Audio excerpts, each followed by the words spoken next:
We will turn our attention today to manifestations of the life of soul, able to lead us to a kind of self-observation, in which a vista of our personal karma, our personal destiny, flashes into life like lightning. When we reflect upon the nature of the life of soul, even with more or less superficial self-knowledge, we realize that sense impressions and the thoughts we form about them are the only clear and definite experiences in the life of soul, in which, with ordinary consciousness, we are completely awake. As well as these thoughts, sense impressions, sense perceptions, we also have, of course, the life of feeling. But just think how indeterminately our feelings surge through us, how little we can speak of inner, wide-awake clarity in connection with our life of feeling. Anyone who faces these facts with an open mind will certainly admit that, as compared with thoughts, his feelings are indeterminate, lacking in definition. True, the life of feeling concerns us in a more intimate, personal way than does the life of thought. But for all that, there is something undefined in it, and also in the way it functions. We shall not so readily allow our thoughts to deviate from those of other people when it is a question of reflecting about something that is alleged to be true. We shall feel that our thoughts, our sense impressions, must somehow tally with those of others. With our feelings, it is different. We allow ourselves the right to feel in a more intimate, more personal way. And if we compare feelings with dreams, we shall say, dreams arise from the night life, feelings from the depths of soul into the light of day consciousness. But again, in respect of their pictures, feelings are as indeterminate as dreams. Anyone who makes the comparison, even with such dreams as enter quite distinctly into his consciousness, will realize that their lack of definition is just as great as that of feelings. Therefore, we can say, it is only in our sense impressions and thoughts that we are really awake. In our feelings we dream, even during waking life. In ordinary waking life, too, our feelings make us into dreamers.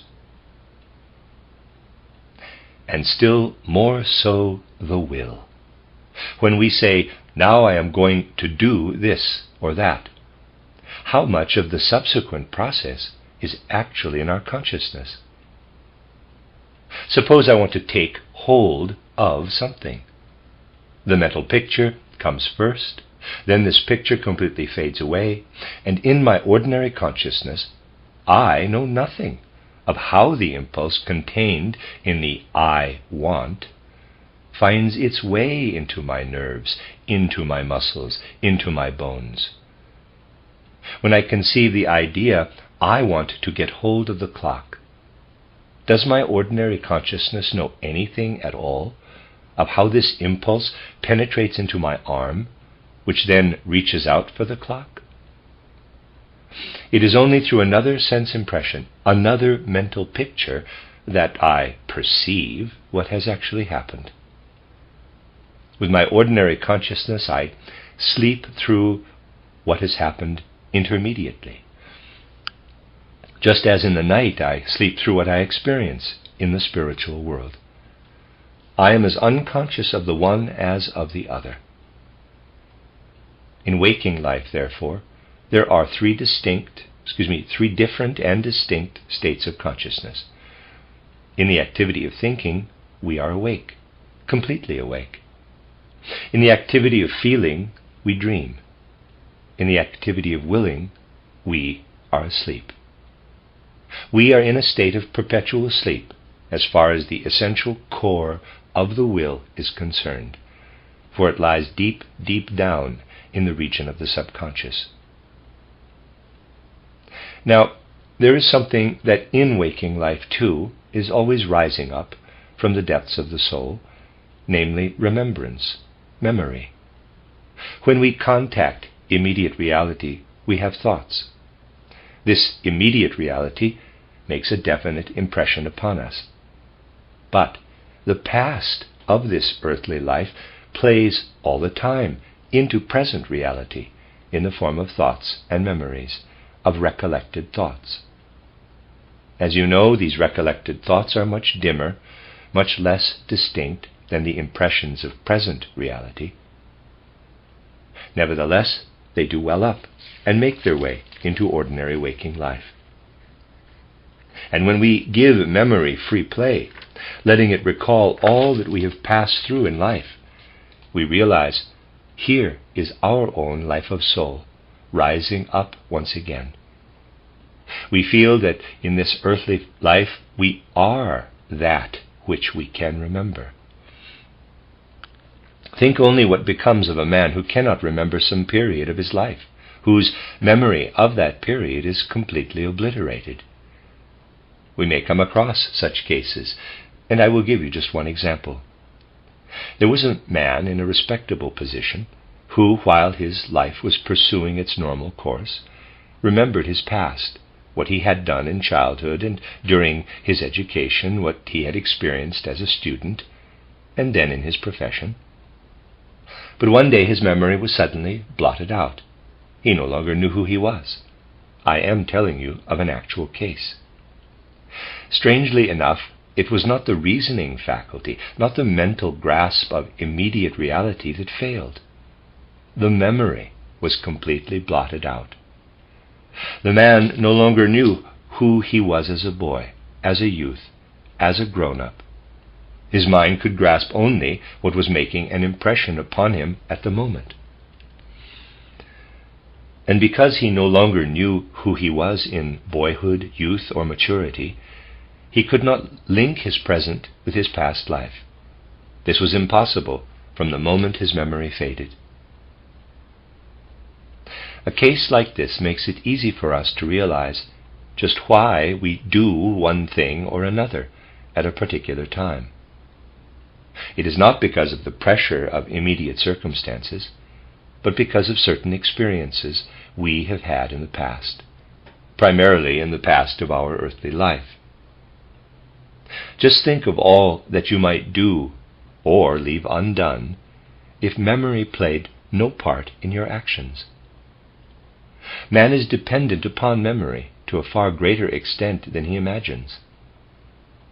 The misfortune that befell the man of whom I told you was that after the sudden obliteration of his memory, he was guided only by the impulses of the present moment, not by any promptings of memory. He put on his outdoor clothes and left his home and family.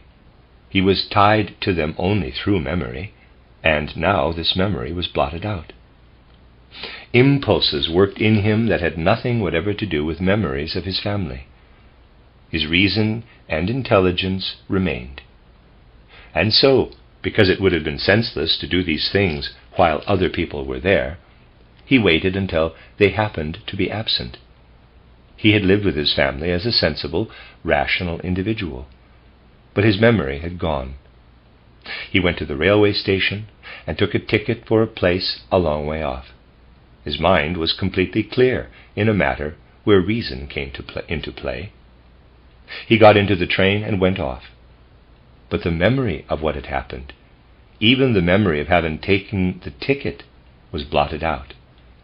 He was aware only of the immediate present. The extinction of memory was a pathological condition. But he was so intensely engrossed with the present that he knew when he had arrived at his destination. He could compare this with the timetable. The ability to read, something that had already become habit and was therefore no longer a matter of memory, that too had remained. He alighted and took another ticket to a distant destination, and so he went on, traveling about the world, without knowing who he was. One day his memory returned, but he knew nothing of what he had been doing since buying the first railway ticket. When his memory returned and he was himself again, he found himself in a casual ward in Berlin. It was only the things that had happened in the trains and the places where he had been that were blotted out, for they did not belong to the present. Just think what a state of confusion. How utterly uncertain of himself such a man must be. You will realize from this how closely our capital I, our ego, is bound up with our store of memories. We know nothing of the self within us if we are bereft of the store of memories. What is the nature of these memories? Memories are of the nature of soul. But in the whole range of man's life and being, they are present in another form as well. They work purely as soul forces only in a human being who has reached the age of 21 or 22 and continues living.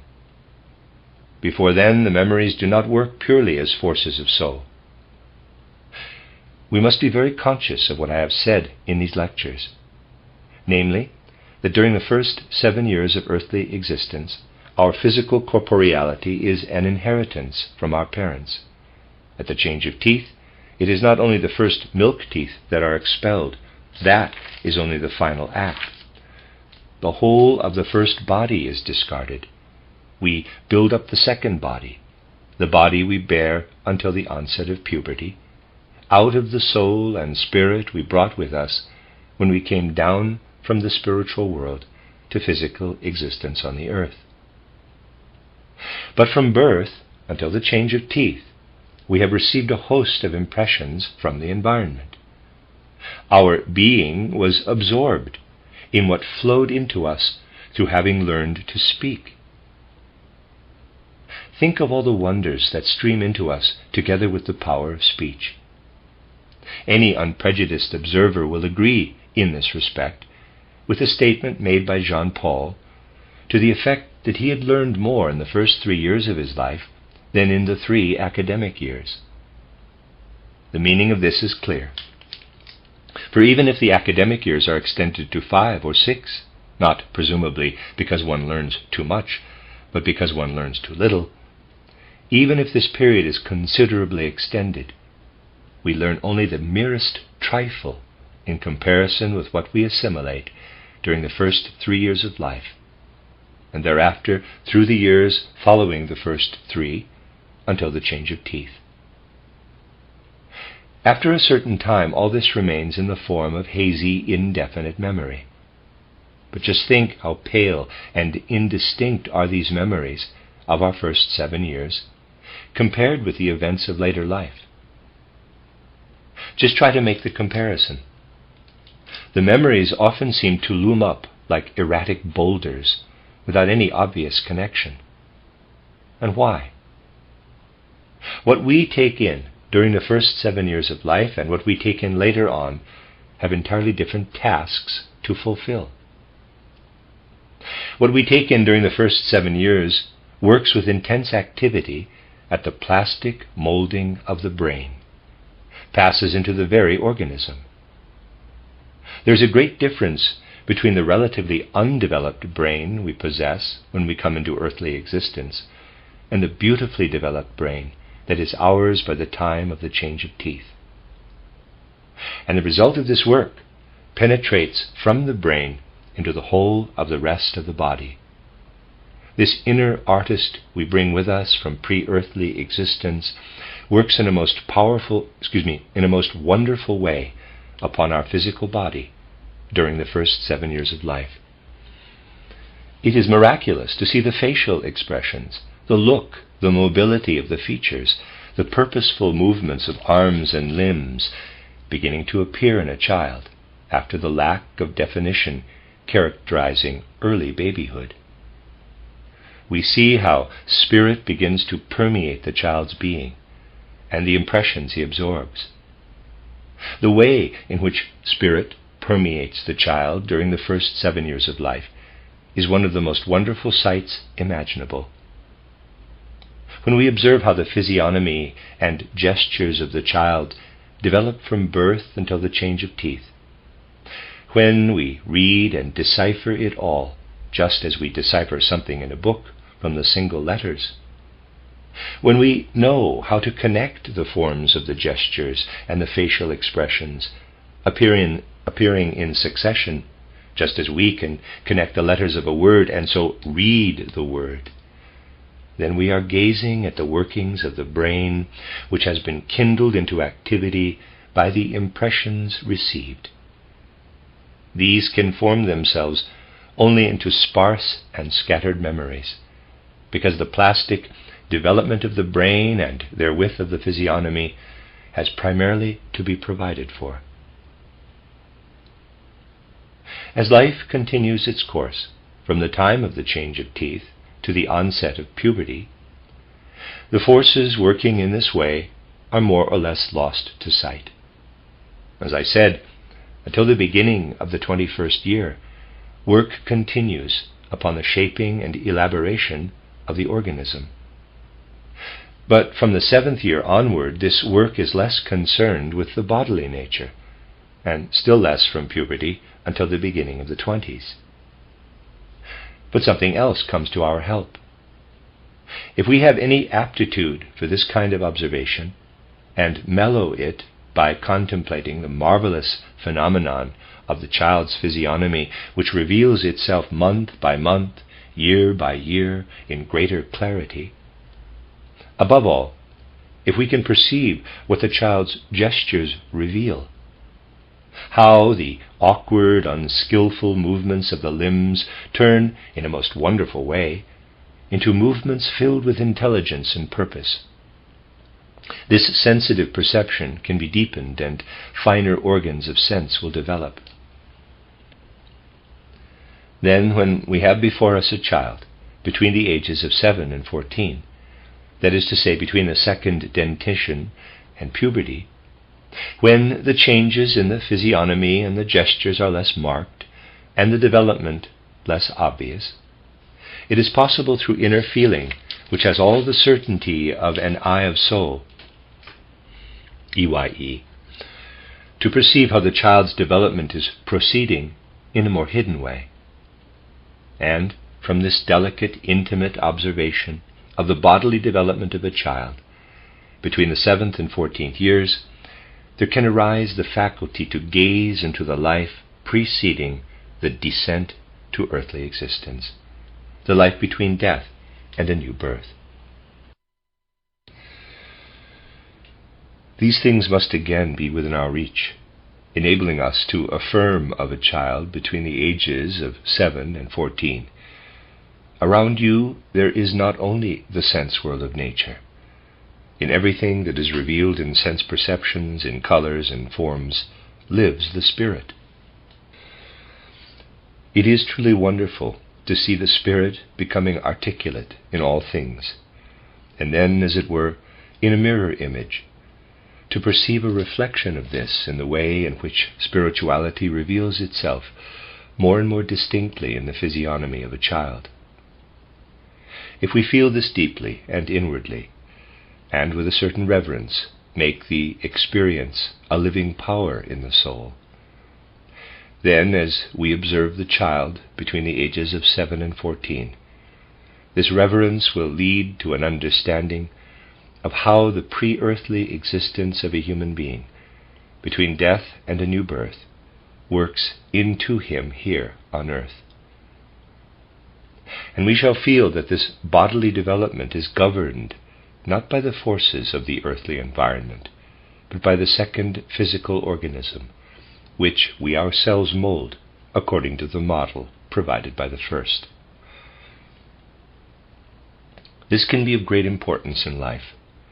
Humanity will have to learn to perceive the essential nature of man. Life will then undergo the deepening, without which the further progress of civilization is simply no longer possible. Our civilization has become totally abstract.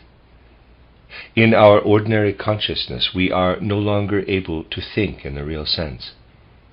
We can only think what has been inculcated into us.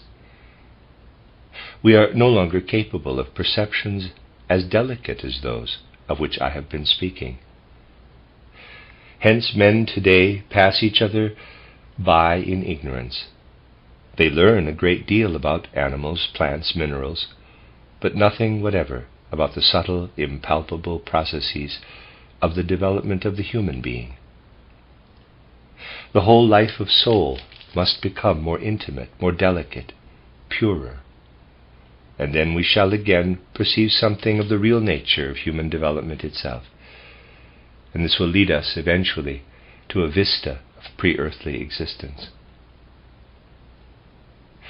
Next comes the period immediately following puberty, the period between the onset of puberty and the 21st or 22nd year.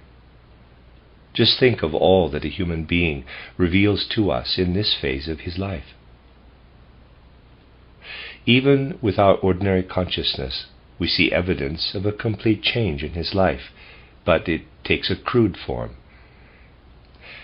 We speak of the hobbledehoy years, of the awkward years, and this in itself indicates our awareness that a change is taking place. What is actually happening is that the inner being is now emerging more clearly. But if we can acquire sensitive perception of the first two life periods,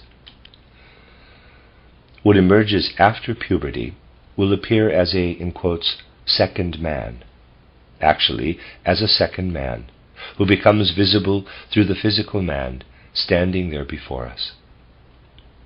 And what expresses itself in the awkwardness, but also in very much that is admirable, appears like a second cloud-like man within the physical man. It is important to detect this second shadowy being, for questions on the subject are being asked on all sides today, but our civilization gives no answer. The turn of the 19th, 20th century was accompanied by momentous changes in the spiritual and physical evolution of the earth. Men of the ancient East had divined this and said that Kali Yuga, the age of darkness, would come to an end at the close of the 19th century, when an age of light would begin. This age of light has begun in very truth, but men are still unaware of it, because in their minds they are still living in the 19th century, and their ideas flow on lethargically. Nevertheless, around us there is clear, radiant light, and if we pay heed to what will reveal itself from the spiritual world, we can become aware of this light. And because youth is peculiarly sensitive, with the turn of the century an undefined longing arose in the hearts of the young for a more intimate knowledge, a much more intimate perception of man. Human beings born about this time, at the turn of the 19th century, have the instinctive feeling: we need to know a great deal more about man than people are able to tell us. Nobody tells us what we long to know. There was this striving, this urgent, insistent striving for an understanding of man. Children and young people were ill at ease with their elders, for they longed to hear from them something about man, and these elders knew nothing. Modern civilization can say nothing, knows nothing about the spirit of man. But in earlier epochs, people were able, speaking with real warmth of heart, to tell the young very much about man. When thoughts were still quick with life, the old had a very great deal to say, but now they knew nothing. And so there came an urge to run no matter where, in order to learn something about man. The young became wanderers, pathfinders. They ran away from people who had nothing to tell them, seeking here, there, and everywhere for something that could tell them something about man. There you have the real origin of the youth movement of the 20th century. What is this youth movement really seeking? It is seeking to find the reality of this second cloud-like man who comes into evidence after puberty and who is actually there within a human being. The youth movement wants to be educated in a way that will enable it to apprehend this second man. But who is this second man? What does he actually represent? What is it that emerges, as it were, from this human body, in which one has observed the gradual maturing of physiognomy and gesture, in connection with which one is also able to feel how in the second period of life, from the change of teeth to puberty, pre-earthly existence is coming to definite expression? What is making its appearance here like a stranger?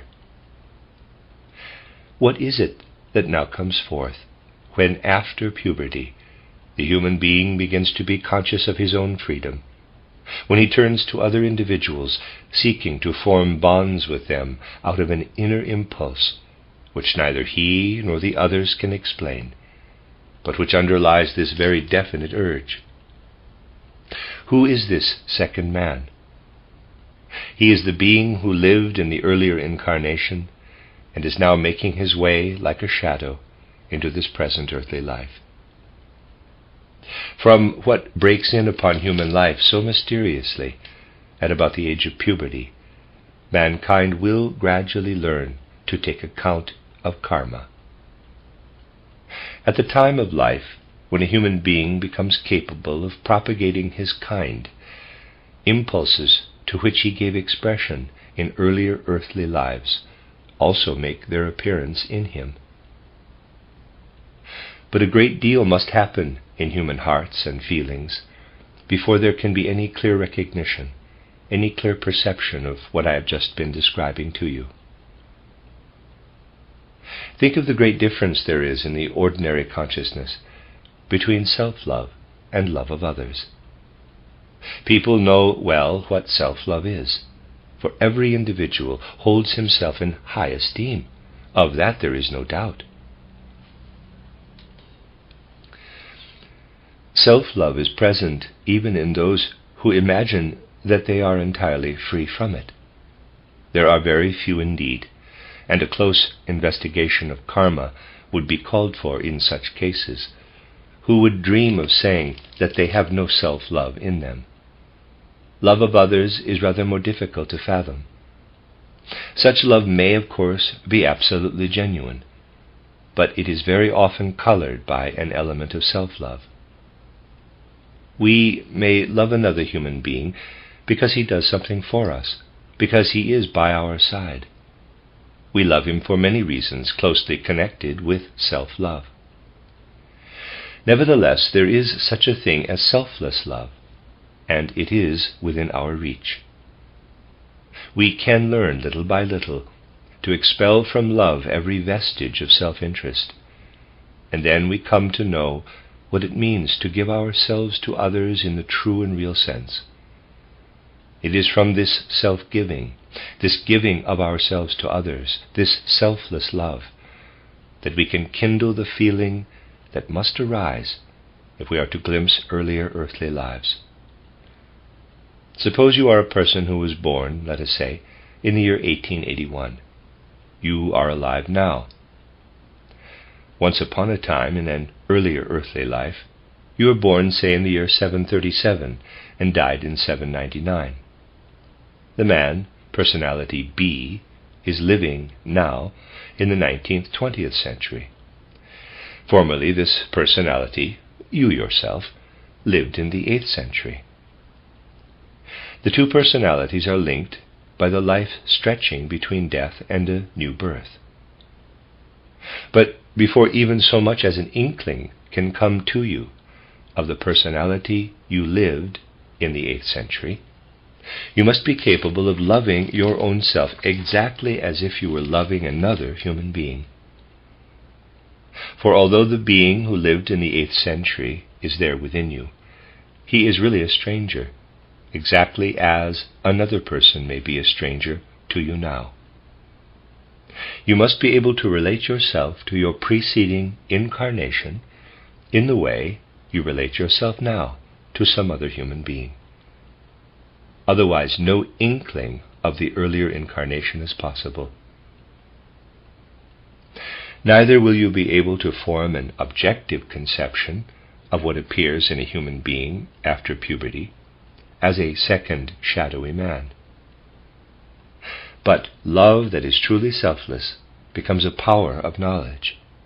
And when love of self becomes so completely objective that a man can observe himself exactly as he observes other human beings, this is the means whereby a vista of earlier earthly lives will disclose itself, at first as a kind of dim inkling.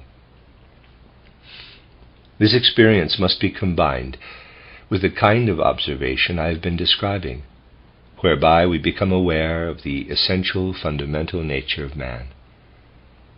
The urge to apprehend the truth of repeated earthly lives has been present in humanity since the end of Kali Yuga, and is already unmistakably evident. The only reason why people do not speak about it is because it is not sufficiently clear or defined. But let us suppose that a thoroughly sincere member of the modern youth movement were to wake up one morning and for a quarter of an hour be vividly conscious of what he had experienced during sleep.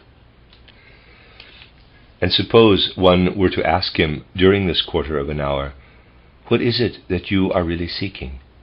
He would answer, "I am striving to apprehend the whole man, the being who has passed through many earthly lives. I am striving to know what it is within me that has come from earlier stages of existence. But you know nothing about it. You have nothing to tell me." In human hearts today there is a longing to understand karma. Therefore this is the time when the impulse must be given to study history in the way I have illustrated by certain examples. It is this kind of study which, if earnestly and actively pursued, will lead human beings to an understanding of their own lives in the light of reincarnation and karma. That is why in these lectures I am combining studies of historical personages with indications that will gradually lead to perception of man's own individual karma. By the time we come to the last lecture, we shall have gained a clear idea of how man can begin to glimpse his own karma. But the only way to achieve this is to observe things, first of all, in the great setting and structure of world history. The primary aim of this lecture was to shed light on the inner nature and being of man, and it has also been possible to elucidate the inner aspect of the strivings of a promising movement of the times. And now, let me conclude with a picture drawn from world history. Study of history in the future must be concerned with the whole man, must realize that man himself carries over from one epoch into the next the impulses that work in history, in the development of world history. Let us think of the days when Charlemagne was reigning in Europe. It was from 768 to 814 AD. Just recall for a moment everything you know about Charlemagne and what he accomplished. As so much about him is taught in school, I am sure that countless details will come into the minds of my listeners. At the same time as Charlemagne, a very important personage was living in the East, namely Harun al-Rashid. He was a product of the scholarship associated in those days with Mohammedanism, and he was fired with the will to foster and promote this Oriental scholarship at a center of learning and culture. Extraordinary results were achieved at his court, for the highest attainments of the physical sciences, of astronomy, alchemy, chemistry, geography, as they were in those days, converged, so to speak, in him. Art, literature, history, pedagogy, all these branches of culture flourished at the court of Harun al-Rashid. When one can perceive what was actually accomplished at this court, the spectacle is far grander, far more impressive than that of the achievements of Charlemagne's court, above all in respect of spiritual culture. Moreover, there is a great deal in the campaigns of Charlemagne that the modern mind will not exactly admire. Living at the court of Harun al-Rashid was another personality, one who in those days was simply a very wise man, but who in a much earlier incarnation, a long time previously, had been an initiate. I have told you that the results of initiation in an earlier incarnation may recede into the background in a later epoch. A most wonderful academy was established over in the East at that time, and this other personality of whom I am speaking possessed real genius as an organizer. Scholarship, art, poetry, architecture, sculpture, the sciences, all were organized and brought together by this man at the court of Harun al-Rashid. Both Harun al-Rashid and his wise counselor passed in due course through the gate of death, and their evolution proceeded. This was the time when Arabism was spreading over Europe. The spread of Arabism came to a halt, but Harun al-Rashid himself, as well as his counselor, continued to be associated with its influence. Whereas the gaze of Harun al-Rashid, in his life between death and rebirth, was directed to Arabism as it swept through the north of Africa, across to Spain, and further upward to Western Europe, the attention of the other, the wise counselor, was directed from the east across the regions north of the Black Sea, and from thence toward Middle Europe. It is strange that in following the life of a man between death and a new birth, one can also follow those things upon which his gaze is directed as he looks downward. As I have told you, what he is actually beholding are the deeds of the seraphim, cherubim, and thrones, whose workings are connected with what is happening on the earth. In the life between death and a new birth, we look downward to the earth, just as on the earth we look upward to the heavens. The work of these two souls continued long after the close of their physical lives. Outwardly they were reborn as men of very different characters. Harun al-Rashid appeared again as Lord Bacon of Verulam, the originator of the modern scientific mentality. Those who are capable of unprejudiced observation can see in everything that was forced upon the world by Bacon a new edition of what was once cultivated over in the East. In the East, men had turned away from Christianity. Bacon was outwardly a Christian, but inwardly, in his real aims, unchristian. The other man, the one who had once been the wise counselor, followed the path which led across to Middle Europe via the regions north of the Black Sea.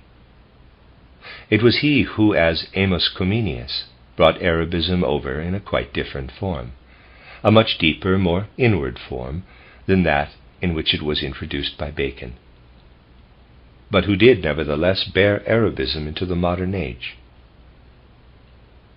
And so at the dawn of modern spiritual life, two streams intermingled. We can perceive this development of history quite clearly. It is a phase when Christianity is temporarily forgotten, when, on the one side, scientific culture is externalized, but on the other becomes all the more inward. In his incarnation, which had its roots in the East, and then ran its course amid the deeper spiritual life of Middle Europe, much of the Eastern element persisted. It is not by casually opening some book.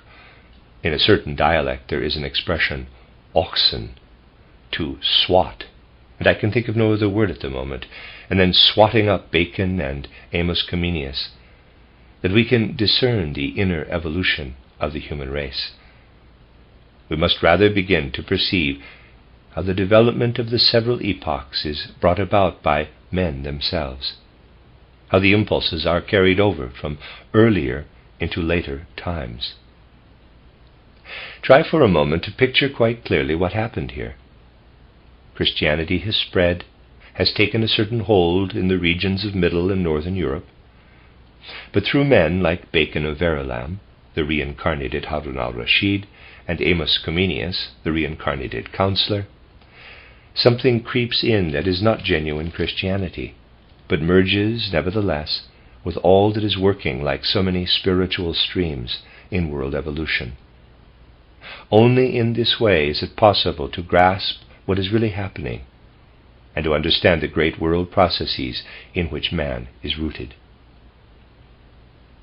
If we go back to the time preceding Harun al-Rashid, to a man who was an immediate disciple of Muhammad, we must be quite clear about what it was that had been indoctrinated into Oriental spiritual life through Mohammedanism.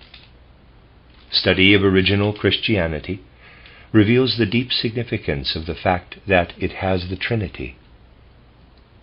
When we think of the spiritual in nature, the spiritual power which places us in the world as physical human beings and operates in the laws of nature, namely the Father being, we may ask ourselves, what should we be if the Father being alone worked in us? Through the whole of life, from birth till death, we should be under the same sway of necessity as prevails in the world around us. But in point of fact, at a certain age in life, we become free beings, not in any way losing our manhood, but awakening to a higher form of it. The principle that is working in us when we attain our freedom, when we release ourselves altogether from the sway of nature, this principle is the Son being, the Christ, the second form of the Godhead. But it is the power of the Holy Spirit that quickens within us the recognition that we live not in the body alone, but having been associated with the body through its phases of development, we awaken. We are awakened as beings of spirit. Man in the fullness of his being can be understood only through the Trinity. It is there that we perceive the concrete reality. But over against the Trinity, Mohammedanism proclaims an abstraction. There is no other divine being save the Father God, the one and only God. The Father is all. It is not lawful to speak of a threefold Godhead. In Muhammad himself and in his followers, this doctrine of the one Father God was personified. In an epoch when the highest human faculty capable of development was that of thinking in cold, barren abstractions, when men knew only the one abstract God, they began more and more to identify this God with thinking, to deify the life of thought and the human intellect, forgetting that real thinking has an essentially altruistic tendency. In Muhammad's followers, this talent for thinking about the world in pure abstractions was expressed with a certain originality and grandeur. One of these followers was Muawiyah. I wish you could look him up in history. You would find there a strange mental configuration, the prototype, as it were, of men who think in pure abstractions, who want to shape the world according to tenets contained in a few simple paragraphs. Muawiyah was one of Muhammad's followers, appeared again in our time as Woodrow Wilson. A revival of the abstract thinking of Mohammedanism gave rise to the view that it is possible to shape a whole world by applying the principles set forth in 14 prosaic, abstract paragraphs, void of any real substance. Truth to tell, there has been no greater illusion than this in all world history. No other illusion has proved such a pitfall for well nigh the whole of mankind. Before the war, when I spoke in the Helsingfors lecture course of Woodrow Wilson's shortcomings, his fame was then just beginning, people were unwilling to understand when over and over again, wherever I had the opportunity of speaking, I indicated that the calamity looming ahead was by no means unconnected with the idolization of Woodrow Wilson then going on in the world. Footnote, the Helsingfors lecture course is called The Occult Foundations of the Bhagavad Gita, given from the 28th of May to the 5th of June, 1913. End of footnote. Now, since the impulse of our Christmas foundation, the time has come when such things will be spoken of openly and without reserve, when our studies of history will also be connected with matters that are potent impulses at this very time. Esotericism must permeate the whole anthroposophical movement, in order that what lies hidden beneath the shroud of external history may be brought into the light of day. Men will not be equal to the task of coping with world events, nor of doing what needs to be done, until they begin to study karma, and until individuals learn to observe their own being as well as world history in the light of karma.